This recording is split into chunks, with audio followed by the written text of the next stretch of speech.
yang dikemas dalam kemasan plastik.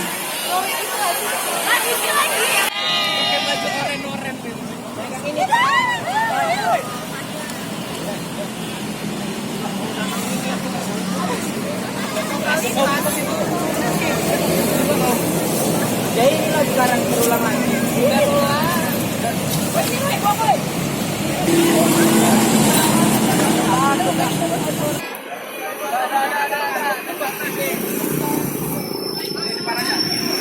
Doni Pak, Doni Pak, yang megang Doni Pak. Kebiasaan Pak. Tahu dia tempat jemputnya di mana Pak? Pak Doni. Woi, ini gerobak boy, bang boy. Apalagi yang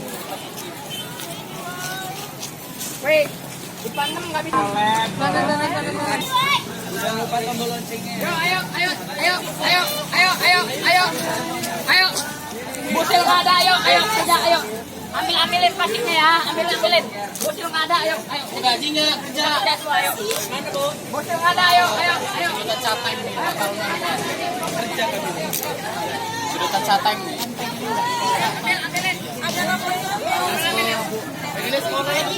Sampai nanti siang. Menegaskan kepada sekolah yang mempunyai kantin bahwa tidak menjual kemasan yang sekali pakai. Solusinya agar anak-anak di sekolah untuk membawa tumbler agar mengisi ulang minuman yang mereka bawa. Dampaknya agar mereka mengurangi sampah yang ada di lingkungan sekolah. Oleh karena itu mereka harus membawa tumbler.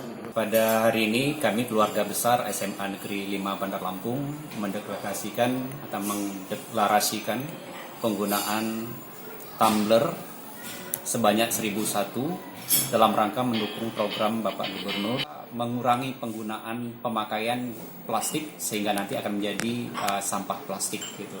Nah, tadi acaranya kami awali dengan deklarasi bersama, kemudian kami lanjutkan secara real anak-anak kami langsung kerja bakti gotong royong di lingkungan SMA 5 Bandar Lampung ini dan mereka langsung dipandu oleh pamong setempat. Jadi ada RT, ada Pak Lurah, ada Pak Lingkungan sehingga mereka langsung dipandu sehingga sasaran-sasarannya sangat jelas. Jangan lupa subscribe ya.